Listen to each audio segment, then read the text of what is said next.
بسم اللہ الرحمن الرحیم۔ سامعین کرام و ناظرین اعظام، ابھی چند دنوں پہلے کی بات ہے کہ ہمارے پڑوسی ملک میں گرامی قدر ڈاکٹر ذاکر نائک صاحب تشریف لائے۔ سرکاری سطح پر اور غیر سرکاری سطح پر ان کا زوردار استقبال کیا گیا۔ چھوٹے بڑے مختلف پروگرامز ہوئے، مختلف لیکچرز ہوئے اور پڑوسی ملک کی بڑی بڑی شخصیات سے ان کی ملاقاتیں ہوئی اور بڑے بڑے اداروں میں ان کا جانا ہوا۔ یہ سب تفصیلات ہم اور آپ سوشل میڈیا کے ذریعے جان چکے ہیں۔ مجھ سے متعدد لوگوں نے ڈاکٹر ذاکر نائک صاحب کے متعلق پہلے بھی، یعنی پروگرام سے پہلے بھی، پروگرام کے دوران بھی اور پروگرام کے اختتام کے بعد بھی متعدد لوگوں نے دریافت کیا کہ آخر ڈاکٹر ذاکر نائک صاحب کون ہیں، ان کے بارے میں ذرا معلومات فراہم کیجیے۔ ایک معلومات تو وہ ہے جو سوشل میڈیا پر ہے، نیٹ پہ ہے، اور کچھ معلومات ایسی ہوتی ہے جو لوگ کسی کی زبان سے سننا چاہتے ہیں۔ بسا اوقات رائے دینے میں آدمی کو جھجک بھی محسوس ہوتی ہے کہ مجھے اس موضوع پر بولنا چاہیے یا نہیں بولنا چاہیے، اور بسا اوقات لوگوں کا اصرار ہوتا ہے تو آدمی اپنی بات پیش کرتا ہے۔ جہاں تک ڈاکٹر ذاکر نائک صاحب کے تعارف کی بات ہے تو میں سمجھتا ہوں ان کے تعارف کی کوئی ضرورت نہیں ہے۔ ان کے تعارف کی پوری تفصیل آپ کو نیٹ پر، مختلف کتابوں میں، مختلف ویب سائٹ پر آپ کو وہ چیزیں مل جائیں گی۔ میں مختصراً ان کے تعارف کے بارے میں کہوں گا اور پھر کچھ باتیں کہوں گا۔ ڈاکٹر ذاکر نائک صاحب اصلاً ہندوستان کے رہنے والے ہیں، لیکن کچھ معاملات ایسے پیش آئے کہ جس کی وجہ سے وہ ہندوستان چھوڑ کر فی الحال ملیشیا میں ہیں، وہی رہتے ہیں اور پھر دعوت کا کام کر رہے ہیں۔ ڈاکٹر ذاکر نائک صاحب اصل میں ڈاکٹر ہیں، لیکن اللہ تعالیٰ نے سب لوگوں کے اندر مختلف طرح کی صلاحیتیں رکھی ہے۔ پڑھائی کے لحاظ سے، علم کے لحاظ سے کہا جائے تو وہ ڈاکٹر ہے، لیکن ان کی ملاقات ہوتی ہے احمد دیدات صاحب سے۔ احمد دیدات صاحب بہت بڑے مناظر تھے اور عیسائیوں سے، پادریوں سے بہت مناظرے ان کے ہوئے۔ جب دیدات صاحب سے ان کی ملاقات ہوئی تو پھر ان کا رجحان بدلتا ہے اور ڈاکٹر ذاکر نائک صاحب ایک دوسرا میدان اختیار کرتے ہیں، اور وہ ہے تقابل ادیان کا میدان۔ تقابل ادیان یعنی مذاہب کا مطالعہ کیا جائے، دیگر ادیان و مذاہب کا مطالعہ کر کے ان کی جو تعلیمات ہیں، کیا ان کی تعلیمات قرآن کے موافق ہیں یا متصادم ہیں؟ پھر ان کی کتابیں جو دیگر ادیان و مذاہب کی کتابیں ہیں، ان کی کتابوں میں کوئی تبدیلی ہوئی یا کتاب اصلی حالت میں ہے، اسی طرح کتاب کیا کہتی ہے اور لوگ پرچار کیا کرتے ہیں، وغیرہ وغیرہ۔ تقابل ادیان یہ ایک مستقل ایک موضوع ہے۔ تو ڈاکٹر ذاکر نائک صاحب تعلیم کے لحاظ سے اصلاً تو ڈاکٹر ہیں، لیکن انہوں نے ایک میدان اختیار کیا، وہ تقابل ادیان کا میدان، جو احمد دیدات صاحب سے متاثر ہو کر اور ملاقات کے بعد کہا جائے۔ اور ماشاءاللہ ڈاکٹر صاحب نے اس میدان میں خوب کام کیا ہے، اور ہندوستان میں رہتے ہوئے پوری دنیا میں ان کا تعارف ہوا ہے پیس ٹی وی کے ذریعے، اور ماشاءاللہ بڑے بڑے مناظرے بڑے بڑے پادریوں سے انہوں نے کیے، اور پھر مناظرے میں ان کی جیت ہوئی ہے۔ انہوں نے اسلام کی، قرآن کی حقانیت کو ثابت کیا ہے، اور تورات، زبور، انجیل اور دیگر کتابیں جو ہیں ان کی تعلیم کیا ہے، اور پھر لوگ کون سا رویہ، کون سا طریقہ اختیار کر رہے ہیں، وغیرہ وغیرہ۔ مورتی پوجا کے بارے میں کہ مورتی پوجا کا کہیں تذکرہ ہی نہیں ہے، لوگ مورتی پوجا کرتے ہیں۔ خیر، انہوں نے تقابل ادیان پہ خوب کام کیا، اور ماشاءاللہ اچھے خاصے لوگوں نے، بہت بڑی تعداد نے، تعداد حتمی اور یقینی تو ہم نہیں بتا سکتے ہیں، لیکن ایک بہت بڑی تعداد نے اسلام قبول کیا ہے، اور بہت بڑی تعداد ان کی کتابوں سے، ان کے پروگرام سے، ان کے ٹی وی چینل سے، وغیرہ وغیرہ سے ایک بہت بڑی تعداد متاثر ہوئی ہے، اور ماشاءاللہ ان کے کام کو سراہا گیا ہے، اور آج ملیشیا میں وہ ہے، ان کا کام خوب پھیل گیا ہے، اچھی طرح کام کر رہے ہیں وہ۔ اب یہ کہ ایک بات میں کہنا چاہوں گا،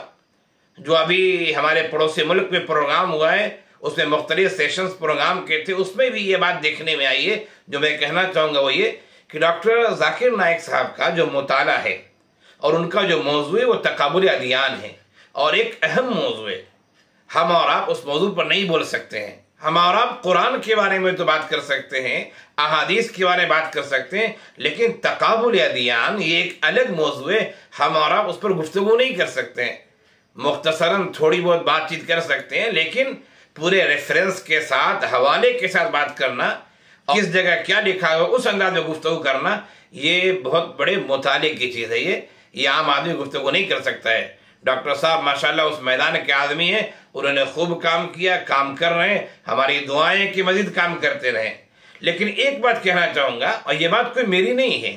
بہت پہلے جب بہت بڑا پروگرام بامبے میں ہوا تھا اور وہاں حضرت مولانا سید سلمان حسینی ندوی صاحب کا بیان ہوا تھا، اس پروگرام میں بھی انہوں نے کہا تھا کہ ڈاکٹر ذاکر نائک صاحب سے میں محبت کرتا ہوں، کام کو سراہتا ہوں، لیکن ایک بات کہنا چاہوں گا کہ مسئلہ مسائل بتانا یہ ایک الگ میدان ہے۔ اس کا تعلق فقہ و فتاوی سے ہے، اس کا تعلق قرآن و حدیث کے گہرے علم سے ہے، اس کا تعلق علماء کی استنباطات سے ہے، یہ ایک الگ میدان ہے۔ لہذا ڈاکٹر ذاکر نائک صاحب اس میدان میں قدم نہ رکھیں، مسئلے مسائل نہ بتائیں۔ اور یہی بات ہمارے پڑوسی ملک کے بڑے عالم دین شیخ الاسلام حضرت مولانا محمد تقی عثمانی صاحب دامت برکاتہم نے بھی یہ بات کہی تھی، اور ڈاکٹر ذاکر نائک صاحب کو نصیحت کی تھی کہ آپ مسئلے مسائل کے فیلڈ میں قدم نہ رکھیں، یہ ایک الگ میدان ہے۔ اصل میں ہوتا یہ کہ آدمی جب مشہور ہو جاتا ہے،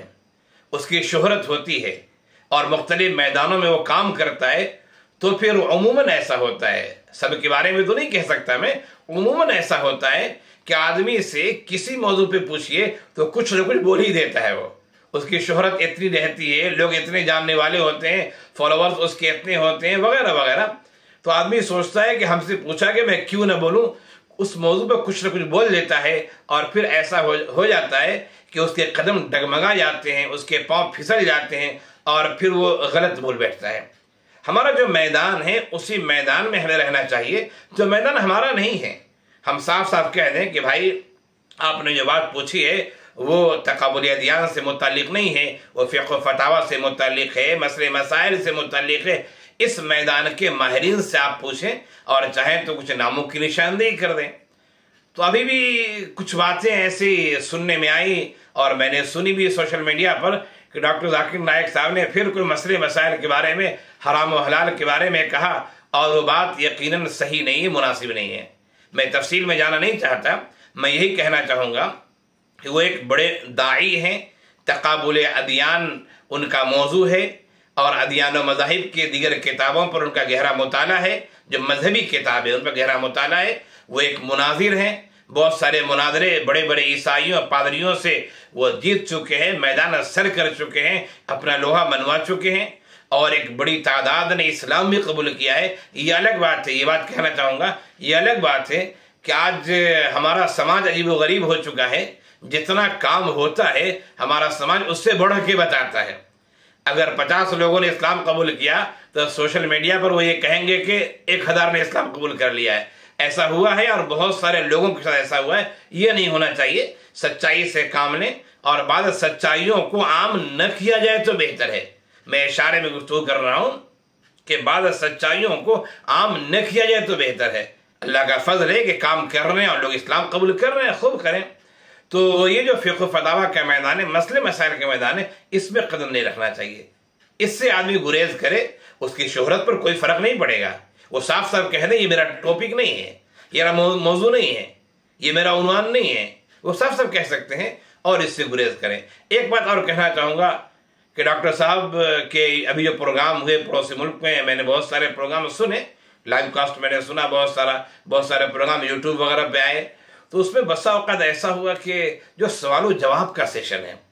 اس میں کسی مسلمان خاتون نے کسی غیر مسلم نے سوال کیا، تو بسا اوقات ڈاکٹر صاحب اس طرح بولنے لگے، ایسا لگتا ہے شاید بہت غصے میں آ گئے۔ ایک داعی کو تھوڑا نرم مزاج ہونے کی ضرورت ہے۔ یقیناً دعوت کا کام وہ کر رہے ہیں، وہ ہم سے زیادہ واقف ہیں، لیکن کبھی کبھی چھوٹے بھی کسی چیز کی رہنمائی کر دیتے، ایسا ہو جاتا ہے۔ تو بعض سوالات کے جوابات میں نے سنا، بعض جوابات انہوں نے تشفی بخش نہیں دیے۔ جیسے مثال کے طور پر میں کہتا ہوں، ایک لڑکی تھی جس نے اپنی برادری کے بارے میں باتیں کہی کہ میری برادری میں دینداری بھی ہے، تقویٰ بھی وغیرہ وغیرہ، اور پھر ہماری برادری میں ایسی سی برائی بھی ہے۔ اب ڈاکٹر صاحب نے اس کا جواب صحیح نہیں دیا، کہا کہ آپ نے دو متضاد چیزیں کہی ہیں، آپ کہہ رہے ہیں دینداری بھی اور برائی بھی ہے، جہاں دینداری ہوگی وہاں برائی نہیں ہوگی۔ تو اس کو سمجھانے کا ایک انداز ہو سکتا ہے کہ آپ جسے دینداری سمجھ رہے ہیں وہ دینداری نہیں ہے، وہ سے داڑھی ٹوپی کرتا پیجامہ پہن لینا اور اس کا اہتمام، یہی دینداری نہیں ہے۔ دینداری شریعت کو ماننا ہے۔ آپ کہہ رہے ہیں دینداری بھی ہے، کہہ رہے ہیں غلط کام بھی ہو رہا ہے، تو غلط کام ہوگا، دینداری نہیں ہو سکتی ہے وہ۔ خیر، میں یہ کہہ رہا تھا کہ کبھی کبھی لہجے میں تھوڑی ترشی اور سختی معلوم ہو رہی تھی، اپنے سامعین کو اور سوال کرنے والوں کو مطمئن کرنا، تشفی وقت جواب دینا، یہ کام ہماری دعوت کو، ہمارے عمل کے لیے اور میدان میں وسعت پیدا کرے گا، تو ذرا اس کی طرف بھی توجہ دینے کی ضرورت ہے۔ خیر، ڈاکٹر صاحب اپنے میدان کے تقابل ادیان کے بہت ماہر ہیں، ہماری دعا ہے اللہ تعالیٰ صحت عافیت تندرستی سے رکھے، ان کے کام کو اور بھی بڑھائے، لیکن مسئلے مسائل کے میدان سے وہ گریز کریں اور بچے رہیں۔ اللہ ہم سب کو اپنے دین کی سربلندی کے لیے، امت کے فائدے کے لیے اللہ تعالیٰ ہم سب کو کام کرنے کی توفیق عنایت فرمائے، آمین یا رب العالمین۔